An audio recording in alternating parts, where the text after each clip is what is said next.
Muito bom dia! Hoje é dia 8 de maio. Que bom que você chegou aqui. Nós, em muito breve, teremos lido e ouvido a Bíblia inteira. Sejam todos muito bem-vindos. Hoje nós começaremos com o Salmo 106, que fala sobre a ingratidão do povo de Deus. Começa assim: Aleluia! Dai graças ao Senhor, porquanto Ele é bom. O seu amor dura para sempre. Quem poderá proclamar as proezas do Senhor e apregoar todo o louvor que merece? Felizes os que observam o direito e praticam a justiça em todo o tempo. Lembra-te de mim, ó Eterno, de acordo com a tua benevolência para com teu povo. Vem em meu socorro quando o salvares, para que eu possa ver a felicidade dos eleitos, alegrar-me com a felicidade de teu povo e gloriar-me com a tua herança. Pecamos, como nossos antepassados, cometemos iniquidades, praticamos o mal. Nossos pais no Egito não deram a devida atenção a teus sinais milagrosos, esquecidos de teus inúmeros favores, rebelaram-se junto ao mar, o mar vermelho. Entretanto, ele os salvou por causa do seu nome, para deixar manifesto o seu poder. Repreendeu o mar vermelho, e este secou, permitiu-lhes andar pelas profundezas, como por um deserto. Salvou-os da mão daquele que os odiava, resgatou-os das garras do inimigo. As águas cobriram seus adversários, sem que um só deles restasse. Então, creram em suas promessas e a ele entoaram cânticos de louvor. Aleluia! Aleluia, porque creram, e aleluia, porque chegou até nós as promessas do Senhor. Agora nós vamos para Provérbios 14, 30 e 31. A paz de espírito é saúde para o corpo, mas a inveja corrói como o câncer. Oprimir o povo é ultrajar o seu Criador, mas tratar com bondade o pobre é honrar a Deus. Vamos agora para o Velho Testamento. Estamos em primeiro livro de Samuel e hoje vamos ler capítulo 2, a partir do 22. Eli já era bem idoso quando ficou sabendo de tudo o que seus filhos faziam de errado a todo o povo de Israel, inclusive que eles tinham relações promíscuas com as mulheres que serviam junto à entrada da tenda do encontro. Por isso, os chamou a atenção. Por que fazeis isso?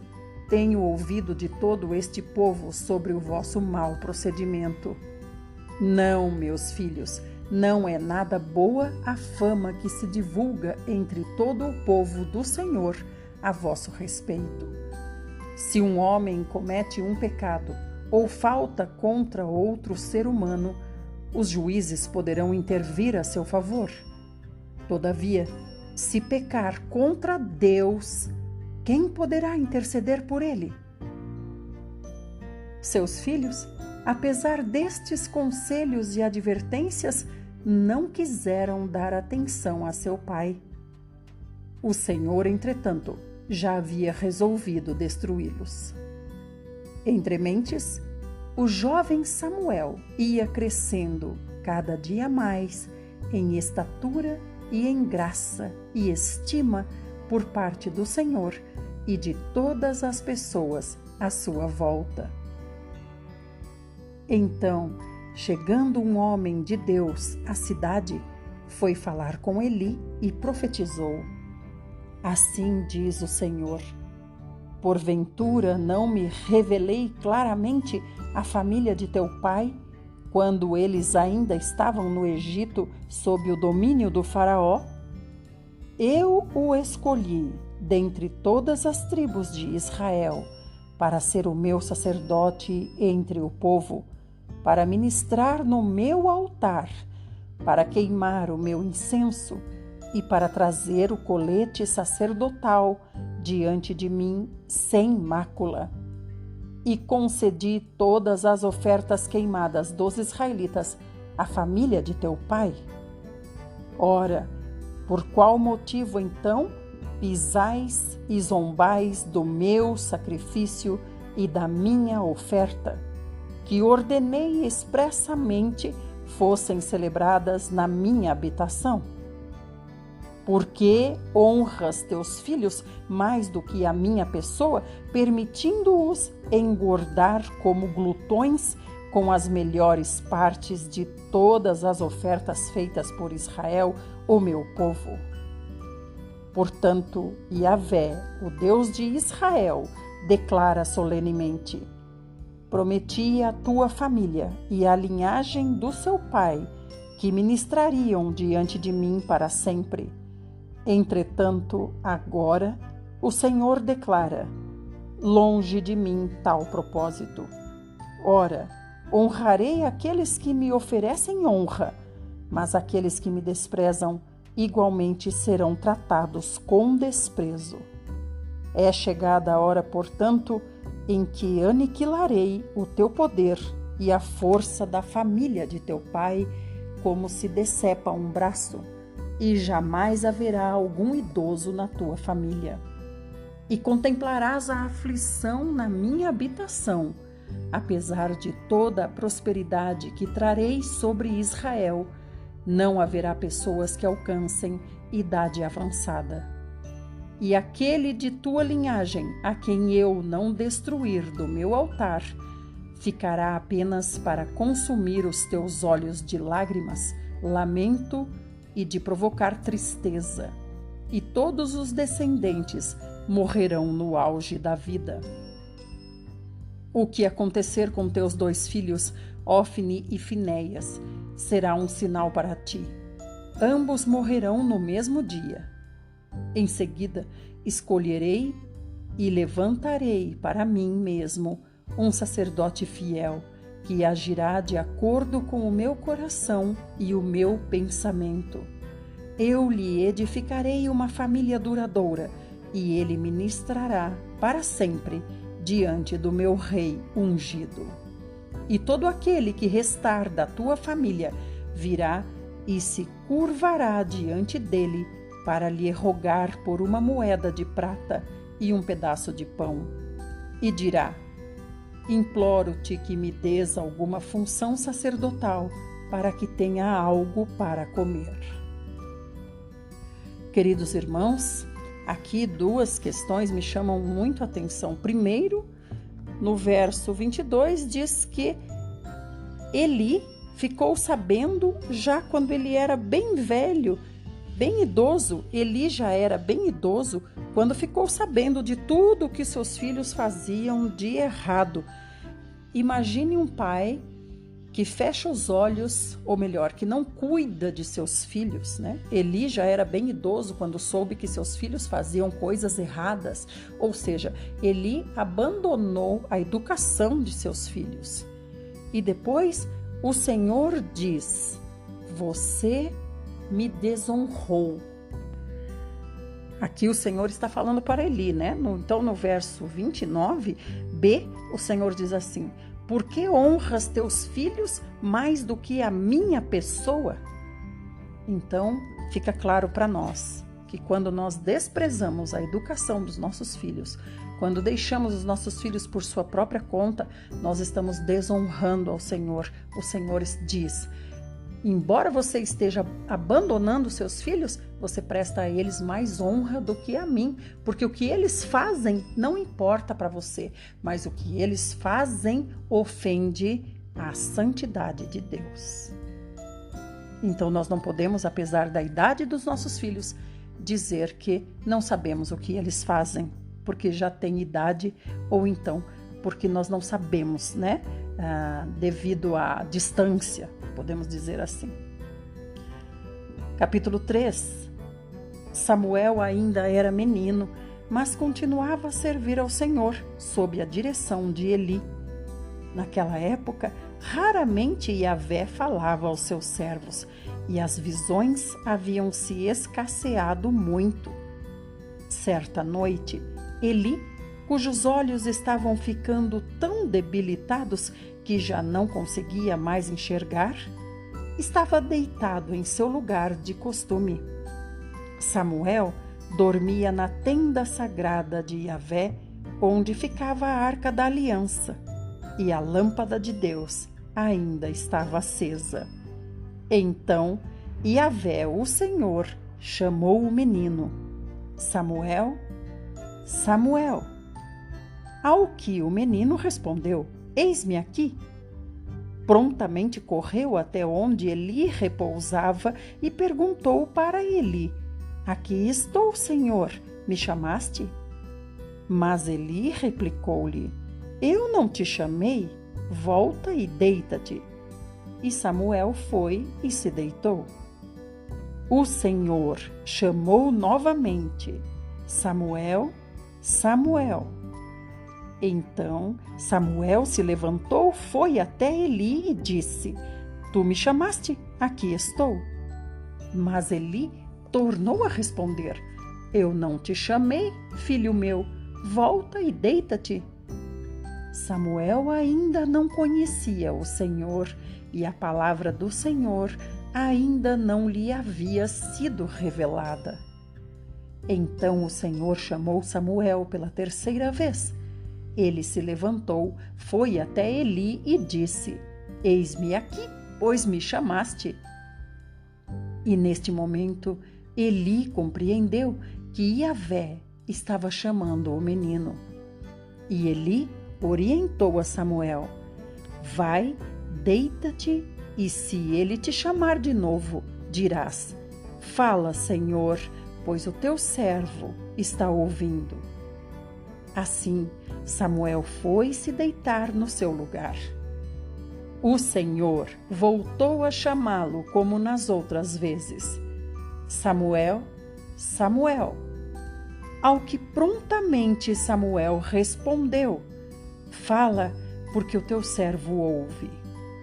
Então o Senhor revelou ao menino Samuel: Eis que estou a ponto de realizar em Israel algo que fará tinir os ouvidos de todos os que ficarem sabendo. Na ocasião certa, executarei contra Eli tudo o que prometi fazer à família dele do começo ao fim. Porquanto eu, o Senhor, lhe afirmei que julgaria sua família para sempre por causa do grave pecado dos seus filhos, do qual Eli tinha plena consciência. Os filhos de Eli se fizeram desprezíveis e blasfemadores contra a minha pessoa, e ele não os puniu. Por esse motivo, jurei à família de Eli: jamais se fará expiação por esta família. Nenhum sacrifício ou oferta de manjares será suficiente para apagar a culpa do seu terrível pecado. Samuel ficou deitado até o romper do dia e então abriu as portas do aposento onde estava na casa do Senhor. Ele teve receio de contar a Eli tudo o que vira e ouvira. Contudo, Eli chamou Samuel para perto de si. Samuel, meu filho. Ao que prontamente respondeu Samuel: Eis-me aqui. Então Eli lhe interrogou: Filho, o que foi que Deus te revelou? Não escondas nada de mim. Deus te castigue duramente se esconderes de mim uma só palavra de tudo o que ele te comunicou. Diante disso, Samuel contou-lhe tudo o que ouvira, sem lhe poupar de nenhum detalhe. Então Eli exclamou: Ele é Yahvé, o Senhor, que ele faça o que bem parecer aos seus olhos. Enquanto Samuel crescia, o Senhor estava com ele e fazia com que todas as palavras do jovem, de fato, se cumprissem. Todo o Israel, desde Dan até Berseba, reconhecia que Samuel estava confirmado como verdadeiro profeta do Senhor. E o Senhor continuou aparecendo em Siló, onde havia se revelado a Samuel por meio de sua palavra.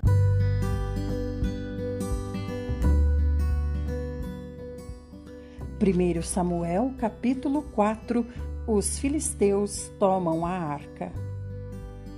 Naqueles tempos, aconteceu que Israel partiu para guerrear contra os filisteus e acampou nas proximidades da cidade de Ebenezer, enquanto os filisteus acamparam junto a Afeque.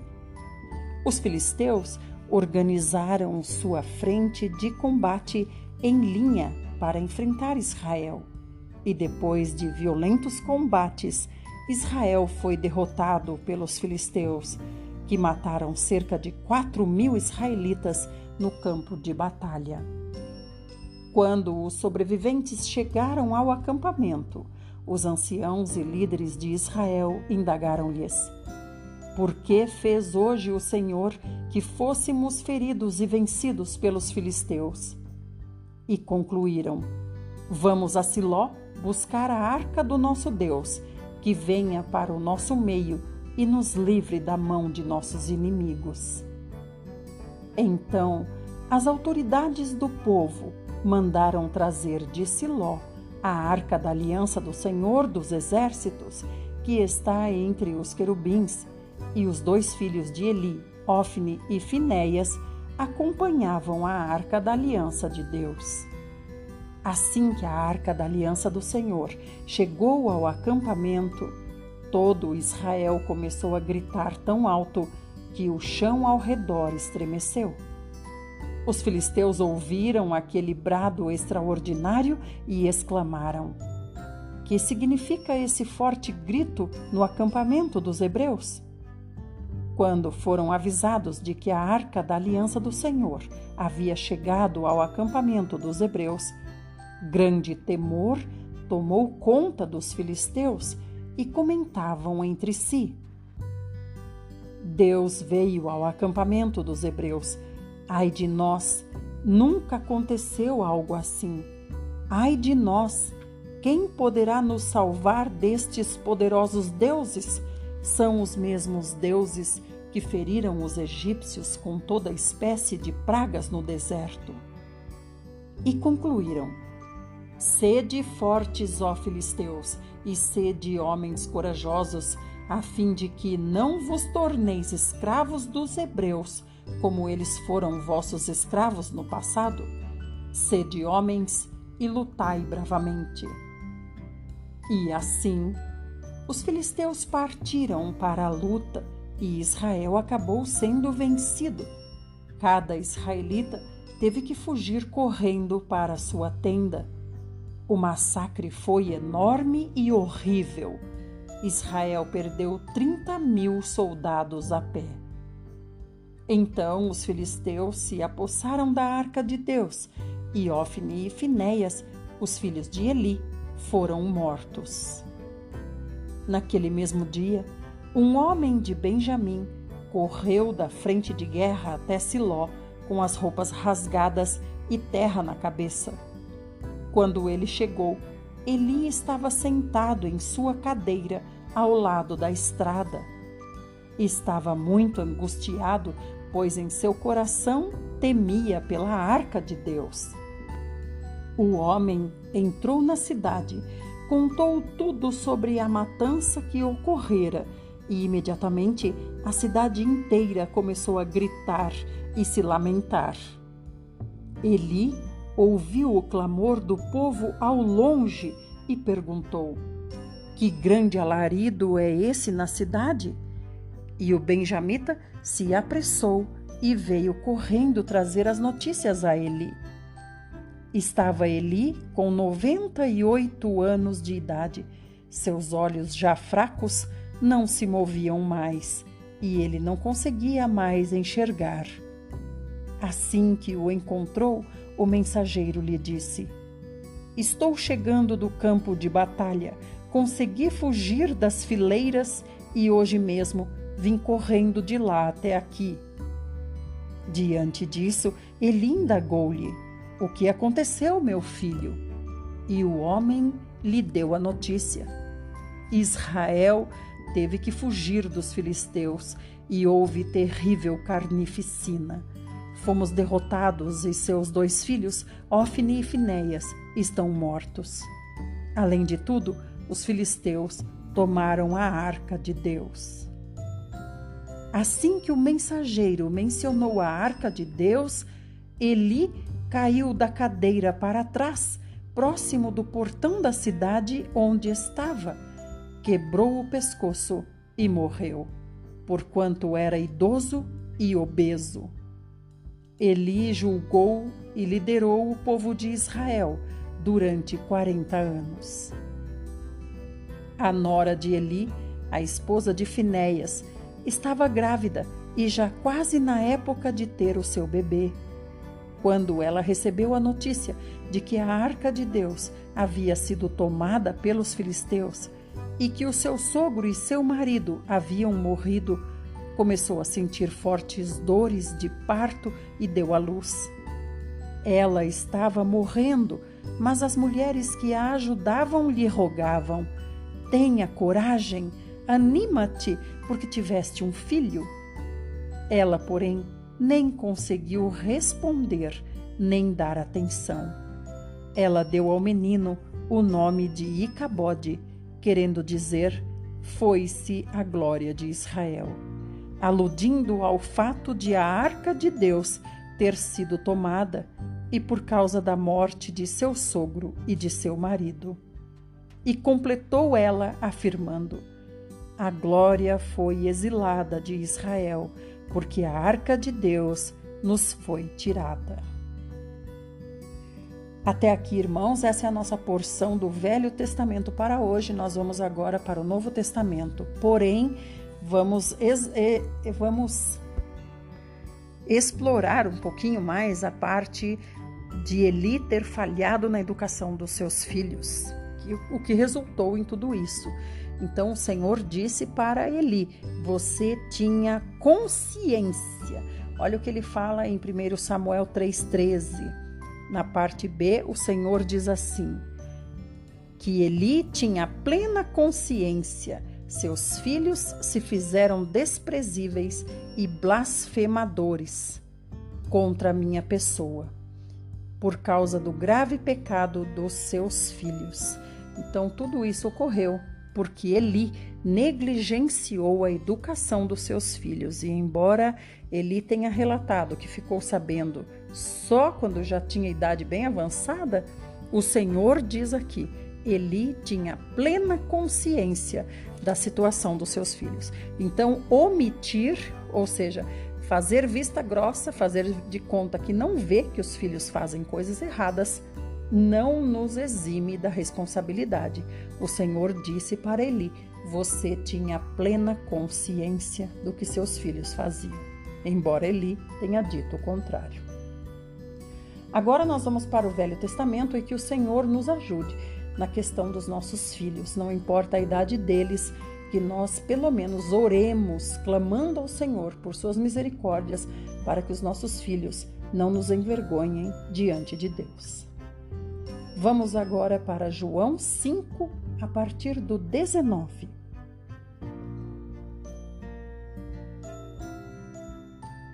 Retomando a palavra, explanou Jesus: em verdade vos asseguro que o Filho nada pode fazer de si mesmo, mas somente pode fazer o que vê o Pai fazer, pois o que este fizer, o Filho semelhantemente o faz.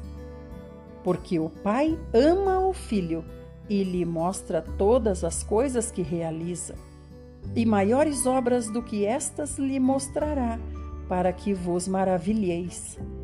Pois assim como o Pai ressuscita os mortos e os faz viver, assim também o Filho dá a vida a quem ele desejar. Assim, o Pai a ninguém julga, mas confiou todo o julgamento ao Filho, a fim de que todos honrem o Filho exatamente como honram o Pai. Aquele que não honra o Filho, não honra o Pai que o enviou. Em verdade vos asseguro, quem ouve a minha palavra e crê naquele que me enviou, tem a vida eterna, não entra em juízo, mas passou da morte para a vida.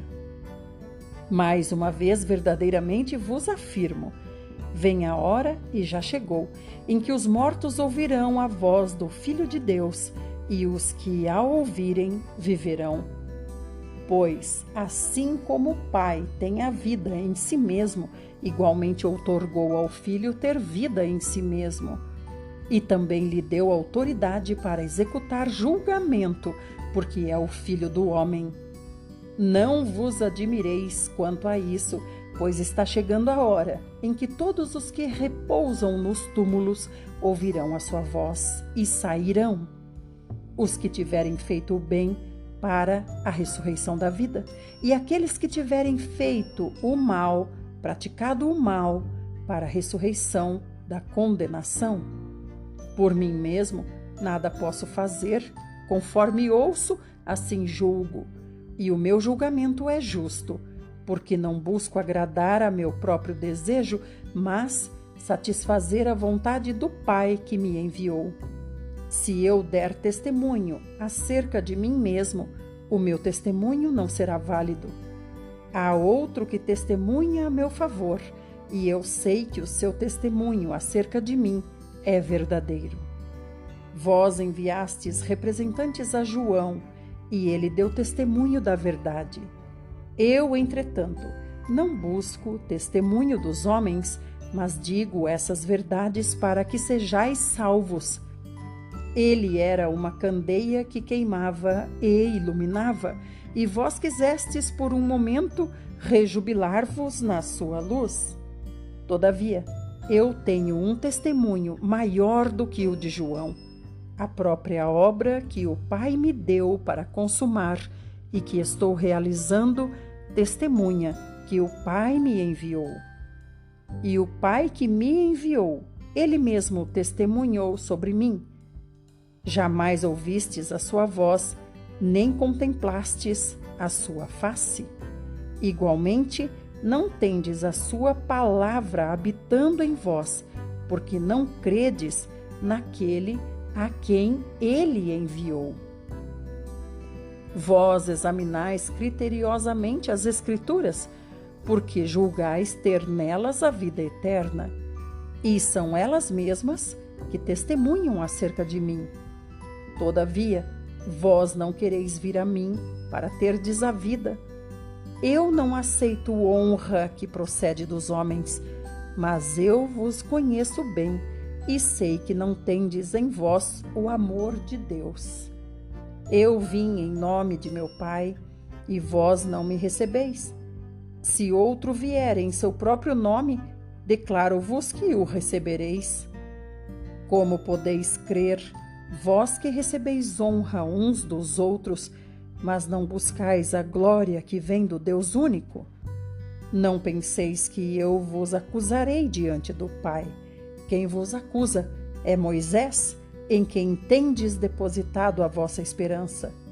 Todavia, se de fato cresceis em Moisés, de igual modo haveríeis de crer em mim, pois foi a meu respeito que Moisés escreveu.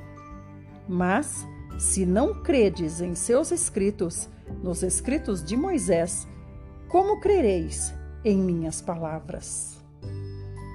Aleluia! Louvado seja o Senhor por todos esses registros que Ele deixou para nós.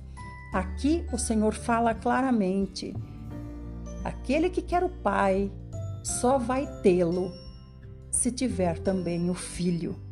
Todas as vezes que o Senhor fala aqui, irmãos, porque o Pai ama o Filho, porque o Pai ressuscita o Filho também. Todas as vezes o Senhor Jesus está dizendo a respeito de Deus e a respeito dele mesmo. Então não adianta uma pessoa dizer para nós: eu creio em Deus, eu amo Deus, claro que existe Deus. Deus é o Criador, Deus está acima de todas as coisas, Deus é tudo na minha vida, eu sou filho de Deus.